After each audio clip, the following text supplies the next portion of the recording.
All right, let's get it, man. We're going to talk about why the Los Angeles Lakers will win an NBA title next year or this season. Yeah, 2022, hey, it's up for grabs. Let's get it. So we all know, man, they dropped the season opener against the Warriors, and obviously the result, hey, it wasn't the result they were hoping for, but it wasn't awful as well. You know, they could have did much better, but hey, it's only one game.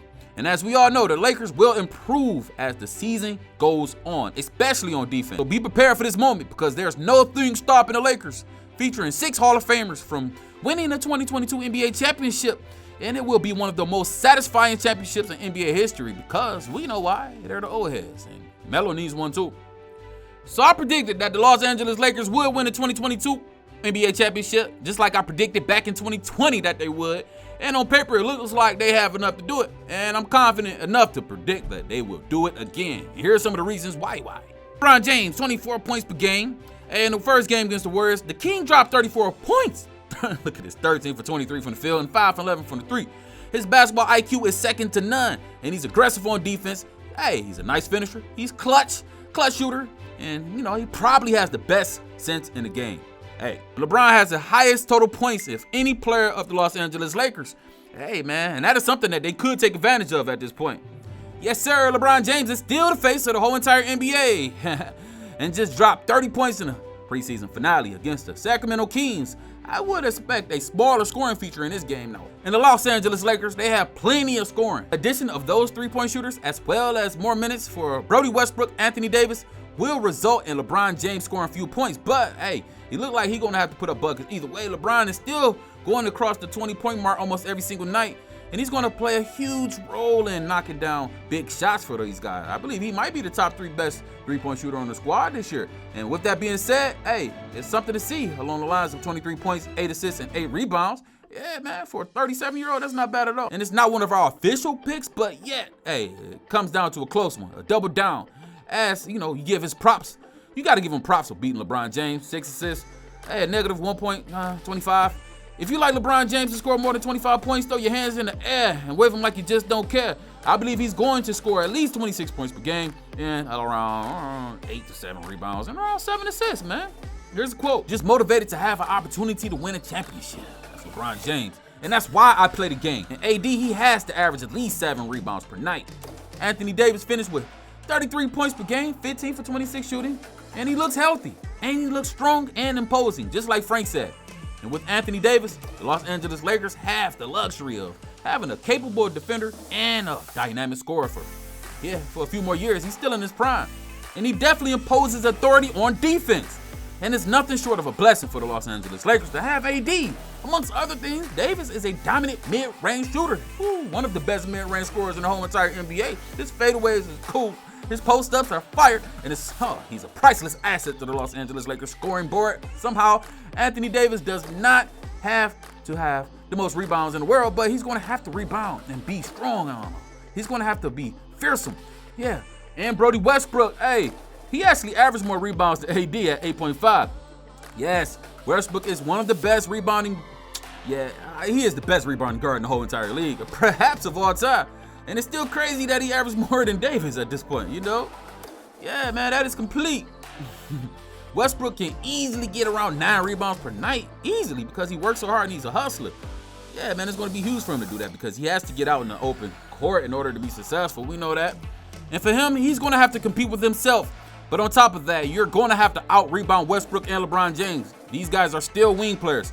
So it's going to be important for him to actually dominate the glass. So if they want to win a championship this year, he has to at least average 7 to 10 rebounds a night. You know what I'm saying? However, that is really the only competition that Davis has at this point. You know, the team has DeAndre Jordan and Dwight Howard to split time, of course, but I think he will lead the squad in rebounds, and I believe he has to.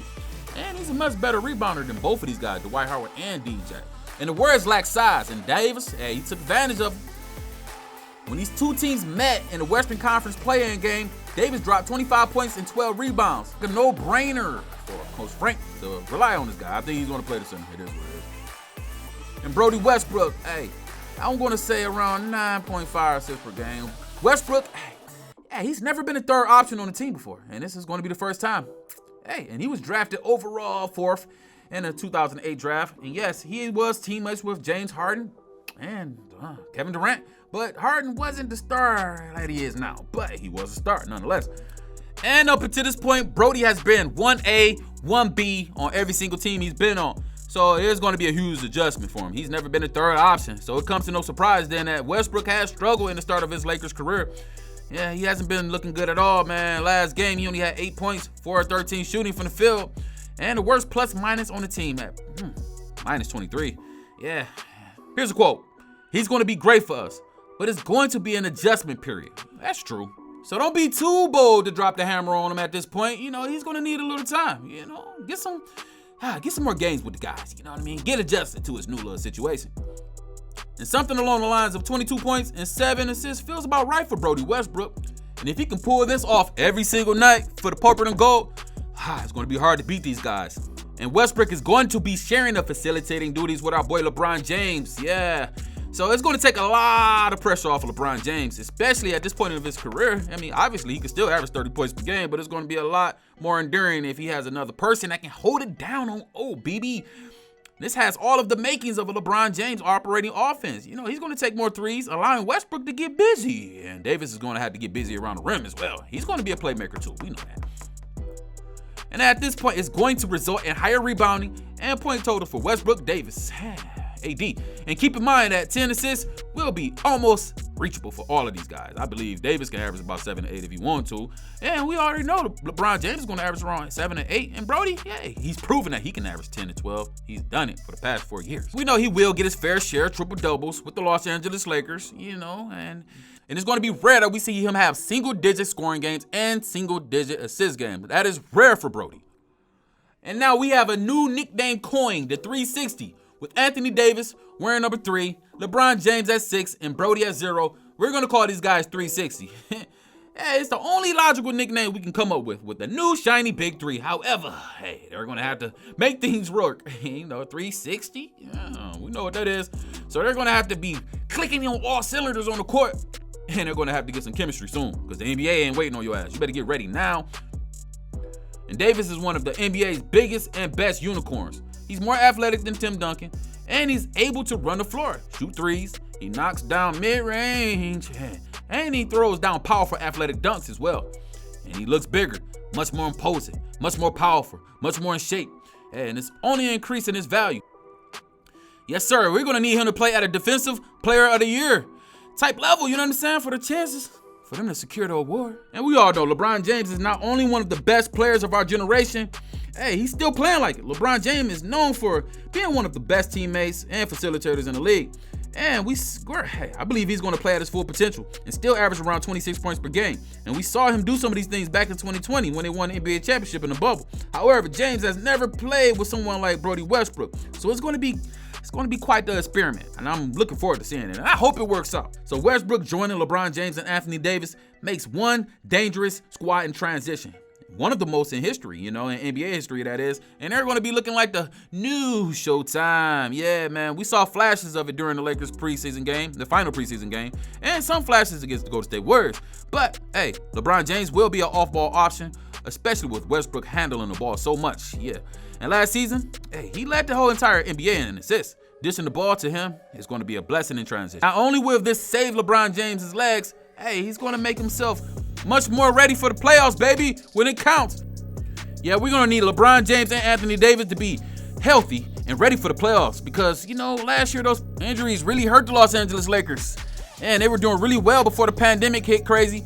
Yeah, so you got Westbrook as another option off the ball and the ball. They're going to have some formula of success, and they're going to have to create it quick, And Westbrook is going to be a menace in a pick-and-roll duo, with Anthony Davis. So just imagine Davis running down the lane with Westbrook, throwing a perfect timed lob.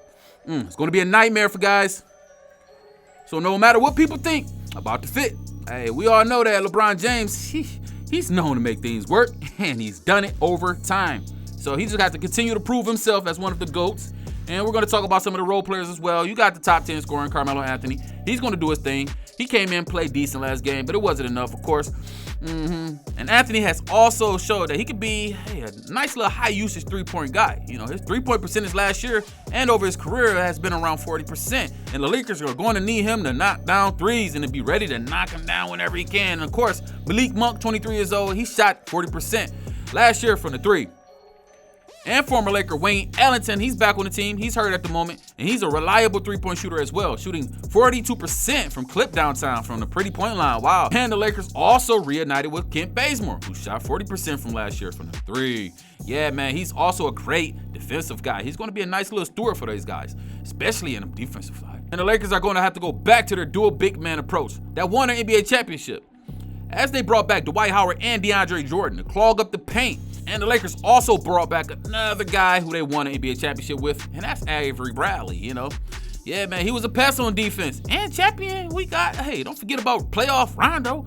Yeah, man, in 2019, Trevor Ariza, he won the NBA championship there as well. He's going to be a nice little anchor on D. I almost forgot. Yeah, he's going to be huge for these guys. So they got a lot of champions on their squad. They got a lot of guys reunited, and hopefully it feels so good. So old age and chemistry will work for the Los Angeles Lakers, and it's a advantage. Everyone keep talking about the Lakers as is a negative to have older guys on the squad, but it looks like the championship roster will be a positive for these guys, and I believe it will. In fact, Michael Jordan's Chicago Bulls squad, they won it back in 1998, and the average age was 31. So in 2020, the Los Angeles Lakers have an average of 29 years old, so it's not too bad. Not only that, but they boost 6 Hall of Famers and wealth of experience. 57 All-Star games combined across from their roster, considering guys like James Westbrook, Anthony, Rondo, Howard. A lot of these guys have been around the world now, and they've been seeing some Lakers. And this along with long-standing relationships on the squad, hey, it creates intangible chemistry. And not only that, but they all have unique connections to the Laker legend, Kobe Bryant, which is their bond. And it's going to keep it. And the good news is there are around 80 games left.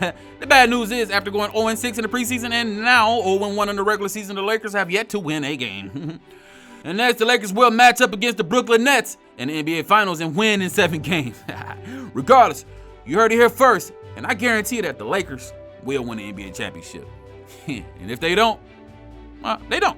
All right, bye-bye.